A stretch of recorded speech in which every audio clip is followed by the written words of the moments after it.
This is Ian Lamont, and today I'm going to be talking about Amazon's Flywheel, how it works, and how to leverage it for your own business. A couple things. First of all, I've been doing Amazon selling for quite a long time, starting with something called the Amazon Marketplace. But later on, I became a professional seller using Amazon Seller Central, and I've also used these other programs that you see on the left side of the page. One thing to note that I don't work for Amazon. This is based on my own experience. It's up for you to make decisions and follow Amazon's terms. And just as it's possible to make money on Amazon, it's also possible to lose a lot of money as well. So be sure to evaluate the risk before you engage in any of the things I'm about to discuss. So a long time ago, Jeff Bezos, who is the founder of Amazon, described his business using a flywheel model. And sometimes you hear it tossed around, and maybe you're not really sure exactly what it means. But I'm going to lay it out here, exactly how it works. So basically, the core of Amazon's flywheel is starting this website back in the 1990s and basically promising people a large product selection, which at the time was only books, as well as low prices. And his idea was, if you had this, you'd get lots of customers coming to Amazon to check out the low prices and get what they wanted from in terms of the book selection and some other products they started selling as well, because it was better than any brick and mortar retail store available at the time. And in turn, by attracting customers, they were also able to attract merchants, who might be publishers or other types of vendors who wanted to sell things on Amazon. So the flywheel starts spinning. And as it goes around, Amazon can start to build out other parts of its business because they have very good cash flow coming in. They're reinvesting that money. They're not distributing it as profits to shareholders. They're reinvesting it. And they start doing things like, in the upper left corner, building new facilities. And these facilities are warehouses. First, to store the products that they're getting on consignment or getting wholesale from other vendors, but then they also started using those warehouses to store things that third-party sellers want to sell, and other brands, and they're expanding those warehouses. It makes the delivery faster, not just in the United States, but all over the world. And those what they're learning from that in terms of data and profit, that's going back into Amazon's flywheel. And then in the lower right corner, you see a symbol that's actually a database symbol. And what it represents is Amazon started building out this massive website to support all the customers that they're serving. Then they started building cloud services and other parts of technical infrastructure that they can not only use for their own company, but resell it to other companies. So right now, for instance, if you're browsing, I don't know, like a bank website or a website that is operated by a media company like ESPN or some other network, they might be using Amazon Web Services or AWS to store their data, because it's much cheaper to use AWS than it is to build out their own infrastructure. But do you see what's happening here? Amazon's able to make more profit off of that infrastructure, which contributes to the growth. And there's lots of other little spin-off businesses, some little, some very big, that are now spinning off from this flywheel. So that's how the flywheel works. And it's important to note that Amazon thrives on tons of data that it gathers from all of these operations, from the fulfillment centers to Amazon Web Services to the store, Amazon.com, or the app that you're using. And they're figuring out information about you, about their customers, about what products are selling well, about what products that are not selling well, about trends in the industry, how people are even using something like the Amazon Kindle to consume books. It may not know your costs as a vendor, but it does know what customers like, and it's able to leverage that data to either offer other products or concentrate in other areas. And actually, this bothers a lot of vendors, because all of a sudden, they're selling something very successful. Then all of a sudden, Amazon will pop up with Amazon Basics, undercutting you by 20% and basically killing your margins, or even driving you out of the marketplace.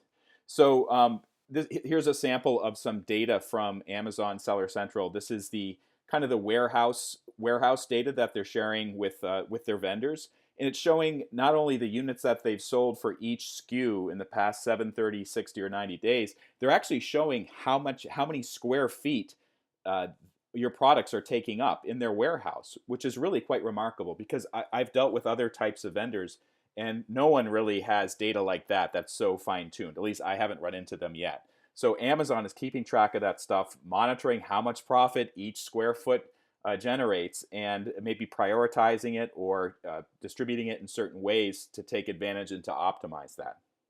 So Jeff Bezos famously once said, I believe, our margin, or sorry, your margin, that is the vendor's margin, is Amazon's opportunity. And this little diagram I have in the left corner there, that's kind of what's called a value chain. It's a traditional value chain where you have a producer, you have intermediaries who might be distributors or retailers, and then you have the customer, and everybody gets a little piece of value from that value chain. And a couple of years ago, I came up with Amazon's value chain, which looks a bit different. So you can see that the producer, which might be a manufacturer or a publisher or some other type of vendor, their share of the value chain is declining. Amazon is basically driving out all the intermediaries, whether they're retailers or distributors or whoever, taking that over, and then the customer is getting more value as well. So the winners here is Amazon and the customer.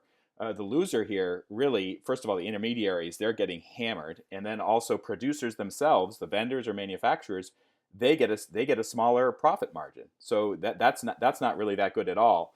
The other thing that happens is, besides taking cut of all sales, if there's some sort of problem, they want you to pay for it. And I experienced this myself with my business because Amazon is notorious now for pirates taking over listings, and this has happened to me too. Somebody came in and pirated one of my items and was selling it, which is very, very frustrating. But instead of proactively taking care of these pirates and kicking them off, I am the person that has to spend time scouting them out. And in some cases, I signed up for this program called Amazon Transparency, which it helps to prevent piracy. But Amazon wants me to pay for it. They want me to pay the extra costs of sticking on stickers or paying for these codes, like 5 cents a piece. 5 cents a piece doesn't sound like much, but once you scale that to thousands and thousands of items that are going into a warehouse, it really starts to add up quickly.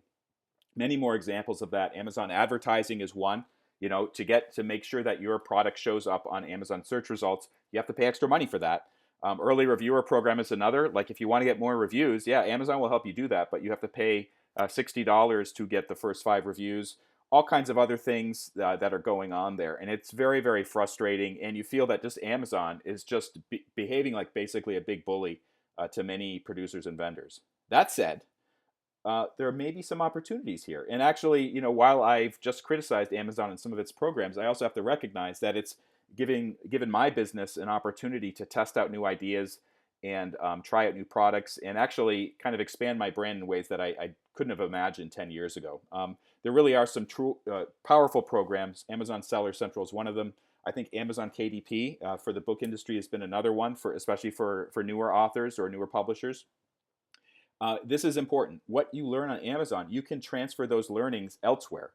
And I do this all the time. For instance, developing a new product, testing it out on Amazon, and then selling it on my own website or distributing it on other sales channels. And it's a great way to build brands. I have to say that despite all the problems Amazon has, it's actually a very good way to reach lots of customers and test new ideas out. The really important thing that you should understand, I said earlier that Amazon generates lots of data for its own purposes, but it also shares a lot of that data. And you can use that data to better understand your business as well as your competitors. Reviews and ratings are actually a really good way to understand how people are using your products, and maybe if there's a problem taking place. Looking at competitors' reviews, that's like pure gold. And I like to take a look at competitors and see what their customers are complaining about, because that could be an opportunity for me. Sales trends and advertising data. This shows information, for instance, from Amazon advertising. You can determine what the click-through rate is for your ads, as well as if you have Amazon Seller Central, you can determine what the conversion rate is for your products, which is really, really valuable information and tells you how effective your product marketing and your product listings are. So here's another example. This is a map that Amazon shares with authors and publishers via the Amazon Author Central portal. And basically, it's showing the distribution of sales for one of my products. It's a book product. It's a nonfiction, utility nonfiction. And I can see right away that I have really strong sales in New York, Boston, Dallas, Fort Worth, Southern California, and also the San Francisco Bay Area. Less so in other parts of the country. So, for instance, Miami, Florida, some other big cities in the Midwest, not so much, with the exception of Chicago. So I may look at this map and say, hey, it looks like my strongest customers, they're in these areas. So I should maybe concentrate my marketing in those areas. Or it could also say, well, wait a second, I'm not really doing so well in Phoenix or in South Florida. So what can I do to increase sales there? And I might set up some sort of local marketing program or something like that, including off Amazon, like a Facebook marketing campaign where you can really have targeted geographical segments. And this is just one example. Amazon distributes lots of other information to its vendor partners. One of them, for people that have a registered brand and Amazon brand services, you can see demographic information about your customers. They won't tell you, of course, Amazon doesn't tell you the names of those customers, but they do tell you income, age, and gender and things like that, which can also be useful for marketing purposes. So I always say, well, just as Amazon has its own flywheel, is it possible for you to develop your own flywheel? And this is how it works. The lower left is the diagram I showed earlier on.